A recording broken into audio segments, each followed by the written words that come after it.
आपके जीवन में चालू है,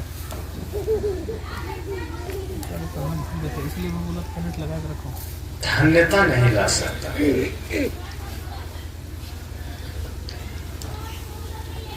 जीवन धन्य कब होता है? जब हमारा समय सत्संग में बीतता है। और सत्संग में होता क्या है? सत्संग में जीवन जीने की कला हमें पता चलता है।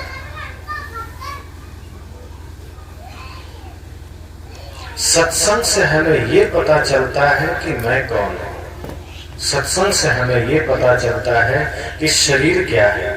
सत्संग से हमें यह पता चलता है कि ये संसार क्या है और शरीर और संसार से हमारा संबंध क्या है। सत्संग से हमें ये बोध होता है कि इस मनुष्य शरीर में हम आए क्यों, और हम आए हैं तो हमें रहना कैसा है। इसलिए संतजन कहते हैं, आया तो बंदे कहां से, जाना कहां है, याद कर। कहां से आया कोई पता है? पिछले जन्म में क्या थे, कहां थे, कौन थे, कोई पता नहीं। आगे कहां जाएंगे ये अपने हाथ में है। अगर हमने कर्म बिगाड़ लिया, हमने अपना चरित्र बिगाड़ लिया, हमने अपनी आदतें बिगाड़ ली, तो पक्का है कि हम कहीं न कहीं मनुष्य तो नहीं बनेंगे, किसी और खानी में चले जाएंगे। तो ये सत्संग बड़ा ही सौभाग्य से मिलता है। बच्चों को थोड़ा शांत रखें, व्यवस्था पर शांति से।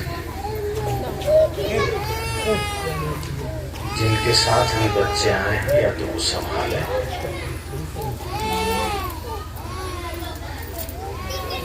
क्योंकि सत्संग भूमि तपस्थली बन जाती है। जब तक यहाँ सत्संग नहीं हुआ, ये आपका एक साधारण सा आंगन था, लेकिन जैसे ही यहाँ ज्ञान चर्चा हुई, ये तपोभूमि हो गई। और तपोभूमि की महत्ता यह है कि उसकी रक्षा, उसकी मर्यादा हमें करनी चाहिए। क्योंकि जब तक तन और मन दोनों स्थिर नहीं होगा, ज्ञान समझ में नहीं आएगा। और ज्ञान की प्रक्रिया है, आरंभ में कई बार समझ में नहीं आता, लेकिन जब आप पूरी एक रूपता, तल्लीनता और एकाग्रता से सुनते हैं तो फिर समझ में आने लगता है कि क्या बात है, क्या सत्य है, क्या असत्य है।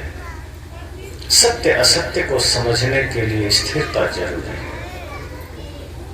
मैं सत्संग की बात कर रहा हूं कि सत्संग बड़े सौभाग्य से मिलता है, यूं ही किसी को नहीं मिलता। कुछ न कुछ हमारा पुण्य, कुछ न कुछ हमारे संस्कार जागृत होते हैं, उस वजह से हमें संतों का संग और सत्संग मिलता है। इसलिए तुलसीदास कहते हैं, धन्य घड़ी जब सोई सत्संगा। वह घड़ी धन्य है जब आप सत्संग में बीतते हैं। रुपये का बंडल गिन रहे हैं, वो धन्य नहीं है। आप अपने बच्चों के साथ बैठे हैं, वो घड़ी धन्य नहीं है। आप बाजार में हैं, वो घड़ी धन्य नहीं है। आप नाच नौटंकी देख रहे हैं, वो घड़ी धन्य नहीं है। आप बढ़िया बाहर व्यवस्थाएं इकट्ठा कर रहे हैं, वो घड़ी धन्य नहीं। तो लोगों ने कहा, तो कौन घड़ी धन्य है? धन्य घड़ी जब सोई सत्संग। जब सत्संग में आपका समय बीते, वो घड़ी धन्य है। और ये सत्संग आपको इंसान बनाता है, सत्संग आपको मनुष्य बनाता है। इंसान कहें, मनुष्य कहें, मानव कहें, सब एक ही बात है। और इसका स्वभाव, इसका स्वरूप क्या है? एक सच्चे इंसान की क्या पहचान हो सकती है? एक सच्चे इंसान की पहचान ये है कि अगर कोई गाली दिया तो आप उसे गाली मत दीजिए, उसे प्यार दीजिए। एक सच्चे इंसान की पहचान ये है कि कोई क्रोध किया तो आप भी क्रोध मत करिए, आप उसको प्रेम दीजिए। और ये हमें प्रकृति से सीखना चाहिए। एक सच्चे इंसान की पहचान ये है कि कोई गलती करे तो हमें गलती नहीं करना है, हमें सही करके दिखाना है। एक सच्चे इंसान की पहचान ये है जो भाई से प्रेम रखता है, जो माता पिता का सम्मान करता है, जो गुरु में निष्ठा रखता है, जो राष्ट्र के प्रति समर्पित है, किसी भी क्रम में, किसी भी परिस्थिति में जो राष्ट्र को सर्वोपरि मानता है, वो सच्चा इंसान है। जो मानवता का पुजारी है, वो सच्चा इंसान है। और यदि हम, आज कई लोग होते हैं जो कहते हैं हमें देश से क्या मतलब, हमको नौकरी मिल जाए फिर देश से हमको कोई लेना देना। लोग कहते हैं हमको रोजगार चाहिए, हमको भोजन चाहिए, हमें देश से कोई मतलब नहीं, देश में चाहे आतंकवादी घुस जाए। लेकिन अपने महापुरुषों को देखिए, याद कीजिए, महाराणा प्रताप जैसे वीर कहे नहीं, मैं जंगल में घास की रोटियां खाना स्वीकार करूंगा, लेकिन मुझे देश की एकता, देश की शांति और देश की अखंडता चाहिए। अगर वो नहीं तो मुझे भोजन स्वीकार नहीं, मुझे राज्य स्वीकार नहीं, मुझे धन स्वीकार नहीं। देश गुलाम था। भगत सिंह 23 वर्ष की अवस्था में फांसी पर लटक गए। वो भी चाहते पढ़ लिख करके रोजगार ले लेते। सुभाष चंद्र बोस, वो तो उस वक्त जो आज का आईएएस रैंक के अधिकारी होते हैं, उन्होंने वो पास कर लिया था इंग्लैंड से। लेकिन जब देखा देश संकट में है, देश खतरे में है, देश की संस्कृति खतरे में है, उन्होंने उसको त्याग दिया और कूद पड़े आजादी के आंदोलन में। ये महापुरुष हमें प्रेरणा देते हैं कि जब बात समाज और राष्ट्र की आ जाए, वहां सिर झुका के स्वीकारना उस लक्ष्य को, वहां फिर अपना व्यक्तिगत हित, व्यक्तिगत स्वार्थ नहीं रह जाता। ये सत्संग आपको इसी रूप में जागृत करता है। ये सत्संग आपको बुज़दिल नहीं बनाता, ये सत्संग आपको कायर नहीं बनाता, ये सत्संग आपको स्वार्थी नहीं बनाता, ये सत्संग आपको परमार्थी बनाता है, ये सत्संग आपको त्यागी बनाता है, ये सत्संग आपको बलिदानी बनाता है, ये सत्संग आपको मानवता का हितैषी बनाता है, राष्ट्रभक्त बनाता है। कितने लोग हैं जो राष्ट्र से प्रेम करते हैं, हमें लगता है हम करते हैं, पर जब जान की बाजी देने को आ जाए तो धीरे धीरे डगमगाने लगते हैं। कितने लोग हैं जो माँ बाप से प्रेम करते हैं। माँ बाप से प्रेम का अर्थ क्या होता है? उनकी आंखों में आंसू ना आए हमारे वजह से। माता पिता का आदर, माता पिता का सम्मान, माता पिता के हर एक बात का पालन क्या हम कर पाते हैं? आज पूरे भारत में धूम है, उत्सव का दिन है। कल राम मंदिर का उद्घाटन है। सोचिए, पूरे भारत में किनका मंदिर बन रहा है? श्री राम। श्री राम कौन है? मर्यादा पुरुषोत्तम। और उनकी पहचान क्या है? कल राज तिलक होना है। सौतेली माता कैकेयी ने कहा, नहीं, भरत को राजगद्दी दो, राम को वनवास दे दो। दशरथ बंधे थे वचनों में, मजबूर हो गए। राम जी को पता चला, राम जी के चेहरे पर गुस्सा आया कि प्यार, कहीं क्रोध आया, कहीं ईर्ष्या आई, कहीं नफरत आया। मुस्कुरा दिया उन्होंने और पिता से कहा, आप चिंता मत करिए, आपके वचन कभी खाली नहीं जाएंगे। और कौन कहता है मुझे राज्य नहीं मिला? शायद अयोध्या की राजगद्दी छोटी होती, आप तो मुझे पूरे जंगल का साम्राज्य देते। इससे बड़ा इस राम को और क्या चाहिए? ये माता पिता का आशीर्वाद है जो मुझे अयोध्या नहीं बल्कि जंगल का राज्य मिल गया। और मैं तो अपने आप को सौभाग्यशाली समझता हूं कि मुझे जंगल में ऋषि मुनि संतों का दर्शन मिलेगा, सेवा का अवसर मिलेगा, सन्यासी जीवन जीने का अवसर मिलेगा, वरना यहां तो मैं संतों का दर्शन ही न कर पाता। राम ने अपनी भक्ति, अपना जीवन, अपना आदर्श, अपना चरित्र, अपना व्यक्तित्व प्रस्तुत कर दिया। जो उनका जीवन था उन्होंने समाज के सामने रख दिया, पिता के सामने रख दिया, माँ के सामने रख दिया, फकीरीवाना लिया, जंगल चल दिए। आज उसी मर्यादा पुरुषोत्तम राम जी का पुनः मंदिर बन रहा है, उनकी मूर्ति स्थापित हो रही है। अब करना क्या है? करना यह है कि जो मर्यादा उनकी थी, जो आदर्श उनका था, जो चरित्र उनका था, वो हम भारतवासियों में होना चाहिए। हम उल्लास तो मना लेते हैं, उमंग तो मना लेते हैं, उनके नाम का जयकारा तो लगा लेते हैं, लेकिन राम का चरित्र हमारे चरित्र से जुड़ नहीं पाता है। राम का आदर्श हमारा आदर्श नहीं बन पाता है। राम का व्यक्तित्व हमारा व्यक्तित्व नहीं बन पाता है। राम माता पिता की आज्ञा का पालन किए। ये सत्संग यही तो बताता है कि जब राम माता पिता की आज्ञा का पालन किए, तो अगर राम का सच्चे भक्त बनना चाहते हैं, ये तभी संभव है जब आप भी अपने माता पिता की आज्ञा का पालन कीजिए। अगर आप माता पिता की आज्ञा का पालन नहीं किए तो आप राम नहीं रावण के भक्त हो जाएंगे, क्योंकि रावण माता पिता को नहीं मानता था, डरते थे उनके माँ बाप उनसे, क्रोध में रहता था। पिता भी थर्रा रहे हैं, माँ भी डरी हुई है, पत्नी का भी अनादर कर रहा है, भाई को भी लात मार दिया। अगर आज का कोई आदमी वही काम कर रहा है तो भले ही जुबान से राम का नाम ले, वो है तो रावण भक्त है। इसलिए ये सत्संग आपको सच में राम भक्त बना सकता है। ये सत्संग आपके अंदर वो भक्ति, वो निष्ठा, वो चरित्र जागृत कर सकता है कि आप अनायास राम भक्त हो जाएंगे। फिर आपका घर ही अयोध्या बन जाएगा, आपका जीवन ही राम का मंदिर बन जाएगा। और ये सरलता से हो सकता है अगर व्यक्ति ये चाह ले, ठान ले कि हमें भी राम जैसी मर्यादा धारण करनी है, तो क्या दिक्कत है? फिर राम की भक्ति यही तो है। हम क्या सोचते हैं, आज आदमी थोड़ा अपने मार्ग से भटक गया है। महापुरुषों की तस्वीरें लगाता है, उनकी मूर्तियां बना के मंदिर में रखता है, चाहे राम हो, कृष्ण हो, बुद्ध हो, महावीर हो, कबीर हो, किसकी भी, जो जिनको मानता है उनकी मूर्तियां बना के वहां हाथ जोड़ के अगरबत्ती जला देता है। बाहर निकलते ही चाय, पान, गुटखा, सिगरेट, गाली गलौज, लड़ाई झगड़ा करता है। उसे लगता है मैं तो उनकी पूजा कर लिया, मेरा काम हो गया। वो ऐसा कर रहा है जैसे एक तरफ कहता है भगवान अंतर्यामी है, एक तरफ कहता है भगवान सब देख रहे हैं।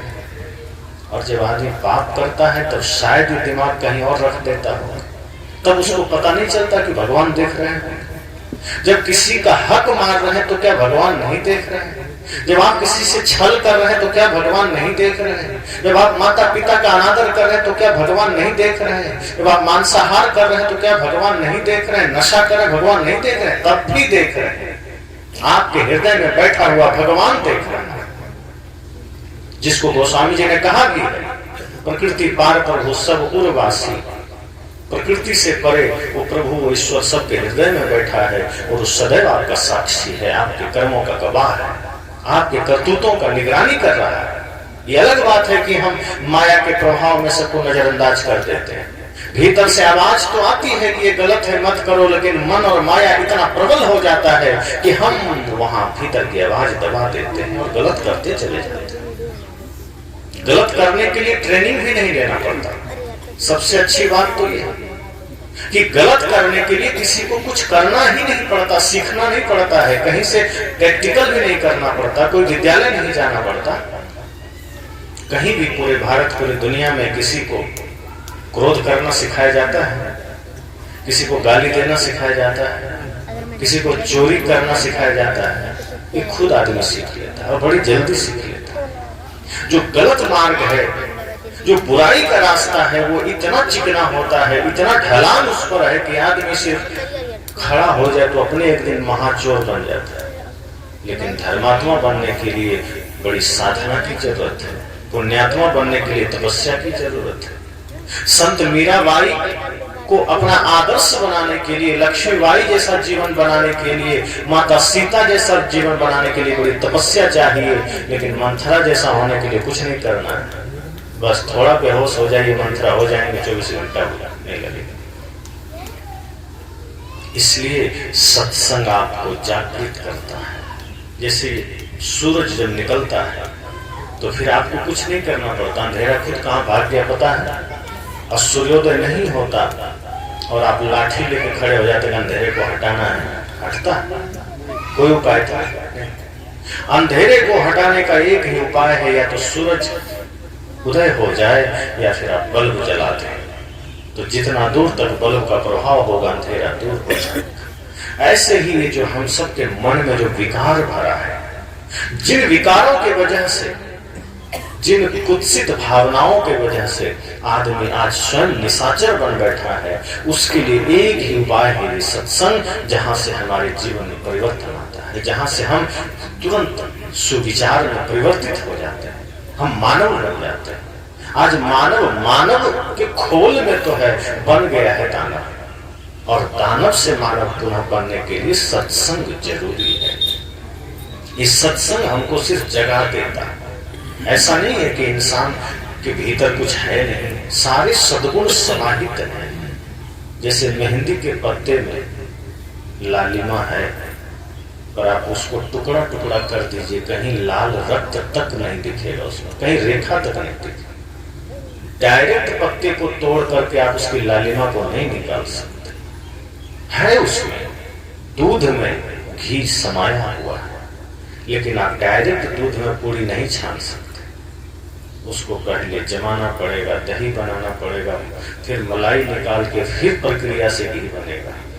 इसी तरह हर किसी के अंदर सद्गुण समाहित है, हर किसी के अंदर प्रेम समाहित है, लेकिन ध्यान के द्वारा, सत्संग के द्वारा उसको जागृत करना पड़ता है। जैसे मेहंदी के पत्ते को जब पीसते हैं, और जितना बढ़िया से पीसते हैं उतनी अधिक लालिमा प्रकट हो जाती है। इसी तरह जब हम अपने मन को पीसते हैं, मन को मथते हैं मक्खन की तरह, तब घी पैदा होता है, अर्थात जो सार तत्व है, जो मूल तत्व है, प्रेम, सत्य, अहिंसा, करुणा, फिर वो जागृत हो जाता है, फिर इंसान बन जाता है। संकल्प हो हमारा, इंसान हम बनेंगे, इंसान बन गए तो भगवान भी बनेंगे। संतों ने कहा कि संकल्प यही हो कि हम इंसान बन सके, और जो एक बार इंसान बन गया, फिर वो एक माँ के लिए एक सच्चा पुत्र बन जाता है, भाई के लिए बढ़िया भाई बन जाता है, पिता के लिए आज्ञाकारी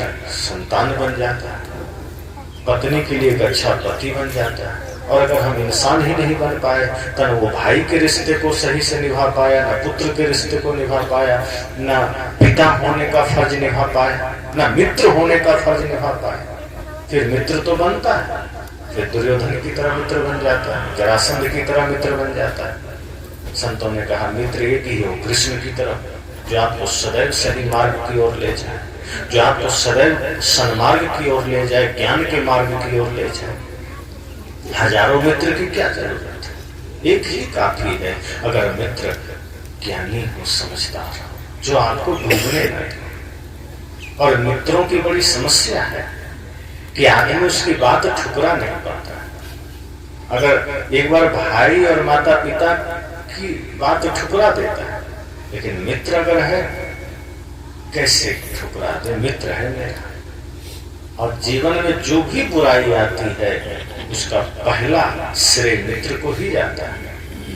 आप ध्यान दीजिए, अगर कोई इसमें से बैठे हो, अगर कोई भी नशा करते हो, मन ही मन विचार कीजिए, पहली बार नशा आपको किसी मित्र ने कराया, बड़े प्यार से कराया होगा, नहीं लो ना, क्या दिक्कत है, हम अपना पैसा खर्च करते हैं, अपना पैसा खर्च करके आपको कराया होगा। तब आपने ये नहीं कहा कि जहर है हम नहीं लेंगे, मित्र ने दिया है, जहर भी है तो अमृत होगा, कोई बात नहीं, ले लेते हैं। और जब 2-4 बार मित्र ने देखा, इसको आदत पड़ गई, तब फिर वो पैसा देना बंद, अब आप पैसा खर्च करके खरीद के उसको दीजिए। दुश्मन आपको अगर नशा का सामान दे दे, दुर्व्यसन का सामान दे दे, आप लेंगे? नहीं लेंगे। अरे नशा तो छोड़िए, आपका कोई शत्रु है, अगर वो अमृत आपको देगा तो आप सोचेगा पता नहीं जहर दे रहा हो, लेकिन मित्र जहर दे रहा है तब भी आप ग्रहण किए जा रहे हैं। तो पहली जो हमारी स्थिति बिगड़ती है, पहला जो हमारा जीवन बिगड़ता है, उसका श्रेय मित्र को जाता है। इसलिए सत्संग से हमको ये बोध मिलता है कि मित्र भी ऐसा हो जो सत्य मार्ग की ओर ले जाए, मित्र भी ऐसा हो जो ज्ञान के मार्ग की ओर ले जाओ, और ऐसा मित्र ना हो तो मत बनाइए किसी को, क्योंकि संगत से सुख उपजे, कुसंगत से दुख हो। साहब ने कहा कि संगत अगर अच्छी होगी तो सुख भी होगा, और संगत गलत हो जाएगी तो दुख भी होगा।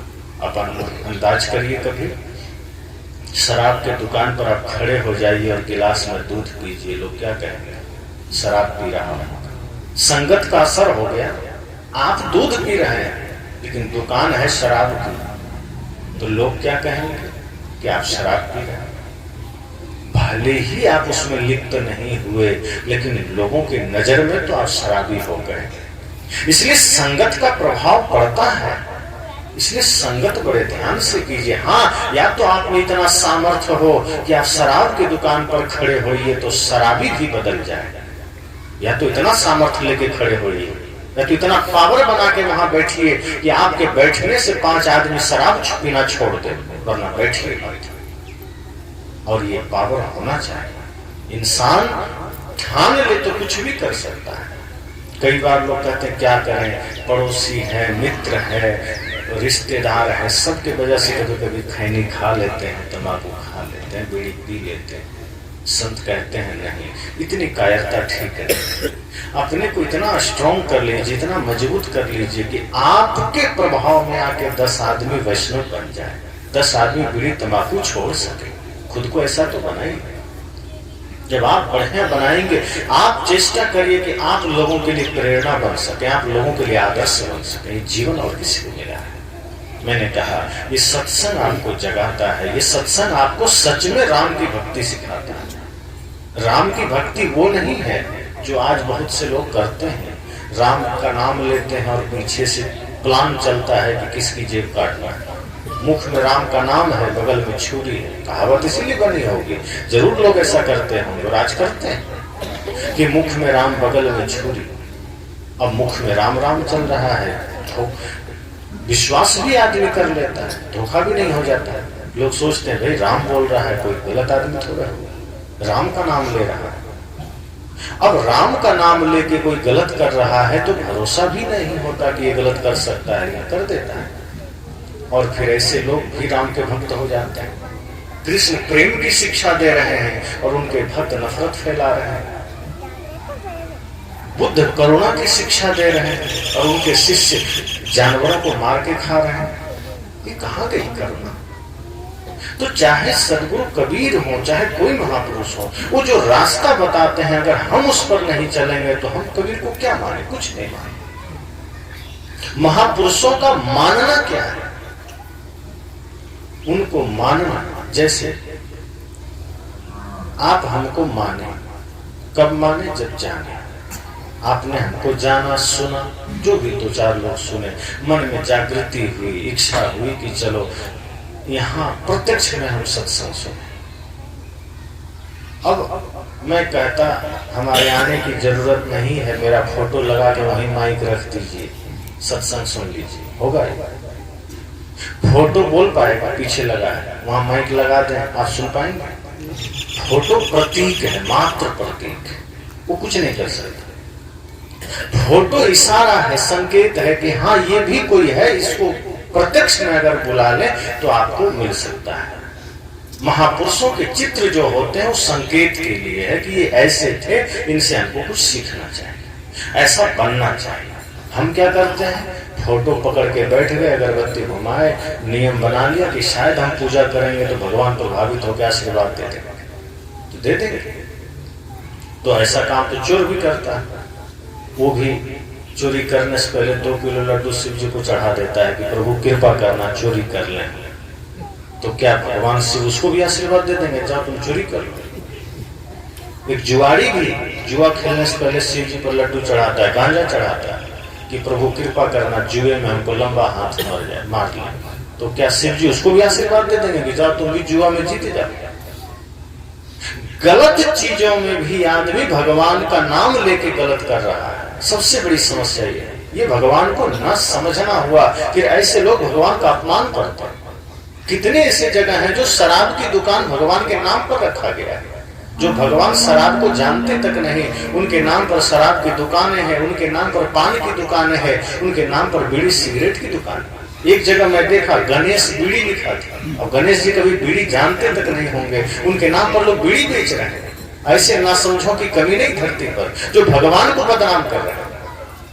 जो भगवान आपको सत्य का ज्ञान दे रहे हैं, जो आहार शुद्धि की बात कर रहे हैं, जो मन शुद्धि की बात कर रहे हैं, आदमी इतना मूर्ख है कि उन्हीं के नाम पर बीड़ी बेच रहा है, उन्हीं के नाम पे तंबाकू बेच रहा है। हनुमान तंबाकू, अब हनुमान जी तंबाकू को जानते भी नहीं। कितना शुद्ध आदमी, मनसा वाचा कर्मणा पवित्र है, भक्ति में, भक्ति की पराकाष्ठा पर है, बल में अतुलित है, ज्ञान में अतुलित है, ज्ञान में प्रकांड विद्वान है। ऐसे महापुरुष को भी लोग नहीं छोड़ते। उनको भजना क्या है? हनुमान को ही भजना है, तो उनका भजन क्या है? आप तेज संहारो, आप तीनों लोग हाथ देगा, कि आपन तेज, अपनी शक्ति, अपने सामर्थ्य को संभालिए, अपने मन, अपने इंद्रियों को वश में करिए, फिर पूरा संसार आप समझना जीत लिया। किसी पर शासन करना है, इसका सबसे अच्छा फार्मूला है अपने मन, अपने इंद्रियों पर शासन करिए। और जो अपने मन और अपने इंद्रियों पर शासन करता है, फिर दुनिया उसके सामने हाथ जोड़ देती है, फिर सबके दिलों में आप बैठ जाते हैं। एक राजा होता है जो सब पर डंडे से शासन करता है, एक संत होते हैं जो सबके दिलों पर शासन करते हैं। चाहे वो कोई भी संत हो, जो निष्पक्ष होंगे, जो मानव के हितैषी होंगे, स्वाभाविक लोगों के दिलों में बैठ जाते हैं, लोग श्रद्धा से झुक जाते हैं। इसलिए मैंने कहा कि सत्संग, जब आप सच में सत्संग में समय देंगे, सुनेंगे, तो सत्संग आपको एक सच्चा इंसान बना देगा। फिर राम के भक्त भी आप होंगे, तो जहां होंगे वहीं आपका घर मंदिर बन जाएगा। सदगुरु कबीर की चेष्टा यही है कि आप मंदिर जाएं, तभी मंदिर ना हो, घर भी मंदिर बन सके। आप सुबह 1 घंटे प्रार्थना गाएं, तभी प्रार्थना ना हो, जब भी जिससे बोले इतना मीठा बोले, वो सब प्रार्थना ही हो जाए। अलग से क्यों गाली देना? अब दिन में गाली बक रहे हैं, शाम को प्रार्थना गा रहे हैं। दिन में लोगों से क्रोध में बात कर रहे हैं, शाम को 10 मिनट के लिए ओम जय जगदीश हरे कर रहे हैं। तो शायद कहते हैं ये तो पाखंड है। मन को इतना पवित्र रखिए कि बाकी समय भी माता पिता भाई बंधु से प्रेम से बोलिए, फिर आपका वो भी प्रार्थना है, फिर आपका मुख सदैव पवित्र रहेगा। अब कुछ देर पहले इसी मुख से भगवान का नाम लिए, बाद में इसी मुख से आप गाली दे रहे हैं। तो इसी मुख में कभी रावण बैठ गया, इसी मुख में कभी राम बैठ गया। इसलिए आज अगर राम जी का आगमन अयोध्या में हो रहा है, तो मैं आह्वान करूंगा कि वही राम की मर्यादा का, उसी राम के चरित्र का आगमन आप सबके हृदय में होना चाहिए। जिस दिन राम का चरित्र, राम की मर्यादा आप सबके हृदय में आ जाएगा, ये देश, ये दुनिया, ये संसार, ये गांव, ये मोहल्ला सब राममय हो जाएगा, सब ज्ञानमय हो जाएगा। फिर ना कहीं कोई भाई दुखी रहेगा, ना कोई मित्र दुखी रहेगा, ना आपका समाज दुखी रहेगा, ना आपका पड़ोसी दुखी रहेगा। जैसे ही सबके हृदय में आप राम को देखेंगे, जैसे ही आप सबके हृदय में राम की पहचान कर लेंगे, सबके साथ आप